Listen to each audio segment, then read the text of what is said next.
લોકસભાની ચૂંટણીને હવે આંગળીના વેઢે ગણી શકાય તેવા દિવસો બાકી છે અને એબીપી અસ્મિતાની ટીમ હાલ ગુજરાતના જામનગર ખાતે ઉપસ્થિત છે. અહીંયાના કેટલાક લોકો આપણી સાથે ઉપસ્થિત છે, યુવાનો અને નોકરિયાત વર્ગ. તેમની સાથે વાતચીત કરવાનો પ્રયાસ કરીશું. 2014થી 2019ના વર્ષ દરમિયાન સરકારની કામગીરી તેમને કેવા પ્રકારની લાગી, સાથે સાથે કોંગ્રેસ અધ્યક્ષ રાહુલ ગાંધી અને પ્રિયંકા ગાંધીને લઈને તેઓ શું માની રહ્યા છે, ચોકીદારનું જે અત્યારે કેમ્પેન બંને પાર્ટીઓ ચલાવી રહી છે તેને લઈને તેઓ શું માની રહ્યા છે, તમામ મુદ્દાઓ પર ચર્ચા કરીશું. સૌથી પહેલો પ્રશ્ન હું તમને પૂછીશ, શું માની રહ્યા છો? ચૂંટણીને હવે ગણતરીના દિવસો બાકી રહ્યા છે, કોની સરકાર તમે જોઈ રહ્યા છો? ચોક્કસ 2019માં નરેન્દ્રભાઈ મોદીની સરકાર જ આવશે, જંગી બહુમતીથી જીતશે. કેમ કે એને અનેક કાર્યો કર્યા છે, વિદ્યાર્થીઓ માટે હોય, નોકરિયાત વર્ગ માટે હોય, સરકારી કર્મચારી માટે હોય, અનેક કાર્ય તેને દેશ માટે કર્યા છે. તેને એમાં બબ્બે સર્જિકલ સ્ટ્રાઇક છે, આપણા જવાનોને એટલી મદદ પડી છે કે જવાનો માટે પણ કંઈક કર્યું છે. રાષ્ટ્રહિત માટે જે સરકાર છે એવી મોદી સરકારને જ મત આપવો જોઈએ અને જંગી બહુમતી મોદી સરકાર જ આવશે. અચ્છા, અન્ય જે લોકો છે તે પણ ઉપસ્થિત છે. તમે શું કહેશો? અત્યારે જે ચોકીદારનું કેમ્પેઇન ચાલી રહ્યું છે, બંને પાર્ટીઓ છે એકબીજા પર આક્ષેપ પ્રતિ આક્ષેપ કરી રહી છે, તમને શું લાગી રહ્યું છે? આ આખું ચૂંટણીલક્ષી કેમ્પેઇન છે કે ખરેખર બંને પાર્ટીઓનું પોતપોતાનું કેમ્પેઇન છે? આ ચૂંટણીલક્ષી કેમ્પેઇન નથી. એકચ્યુઅલી એવી કોઈ ગવર્મેન્ટ મેં ઇન્ડિયામાં જોઈ નથી જે 5 વર્ષમાં કોઈ પણ ભ્રષ્ટાચાર વગર ચાલી હોય. બે સર્જિકલ સ્ટ્રાઇક. અને હું તમને એક નમ્ર વિનંતી કરીશ કે 23મી મે આપણે અહીંયા જ મળશું અને ભારતીય જનતા પાર્ટીનો ચોક્કસથી ચોક્કસ ગઈ વખત કરતાં પણ વધુ સીટથી વિજય મળ્યો છે અને લોકો પણ તેની રાહ જોઈ રહ્યા છે. મોદી સાહેબ હજી બીજા આવતા 50 વર્ષ સુધી એટલીસ્ટ ઇન્ડિયા ઉપર અને લોકોના દિલ ઉપર રાજ કરશે.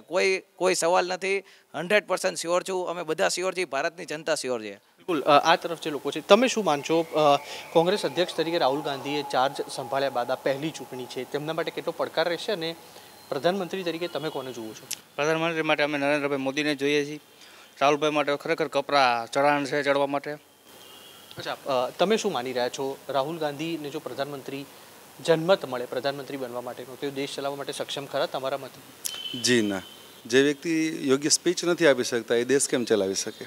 અને આની પહેલાં બી જ્યારે આપણે બધાને ખબર છે એનડીએ સરકાર છે, પહેલાં યુપીએ સરકાર હતી જ, અને 2 ટર્મ એ લોકોએ ત્યાં પોતાની બહુમતીથી, ત્યારબાદ એને ટેકાની સરકારથી 2 વાર એને ટર્મ છે પૂરી કરેલી. બટ આવા એક પણ ડિસિઝન જે નરેન્દ્રભાઈ મોદીએ લીધેલા છે એવા લઈ શકેલા નથી. આપણા જવાનો ત્યારે બી ઘણા બધા મરેલા હતા અને ખાસ કરીને જે લોકો જનરલ કેટેગરીવાળા છે એ લોકો માટેનો જે ખાસ નિર્ણય છે એ સેન્ટ્રલ લેવલે લીધેલો છે નરેન્દ્રભાઈ મોદીએ, ઈબીસી જે 10% અનામત, અને એના માટેનું જે છે કે એક વર્ગ હતો કે જે એનાથી ના ખુશ હતો કે ભાઈ અમને કોઈ કેટેગરી વાઇઝ મળતું નથી, તો એ પણ આપી દીધું છે. એટલે હવે કોઈ એવી આપણા દેશમાં કોઈ એવી જ્ઞાતિ નથી કે જે કોઈ આર્થિક રીતે કે સામાજિક રીતે પછાત હોય. બિલકુલ. અનામતની વાત આવી છે અને અન્ય જે લોકો છે તેમની સાથે વાત કરીએ. જે મિત્રએ કહ્યું કે અનામત જે છે 10% સવર્ણોને આર્થિક અનામત આપવાની વાત કરી. હાર્દિક પટેલ હવે સત્તાવાર રીતે કોંગ્રેસમાં જોડાઈ ગયા છે. શું લાગી રહ્યું છે તમને?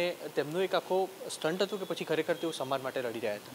ના, મને જે રીતે લાગે છે એક સ્ટન્ટ છે, પબ્લિસિટી સ્ટન્ટ કહી શકાય. કેમ કે મોદી સરકારે જે પણ સહાય આપી છે, જેમ કે ખેડૂતોને આપી છે, સામાન્ય માણસોને આપી છે, ઇનફ છે અત્યારે પૂરતું.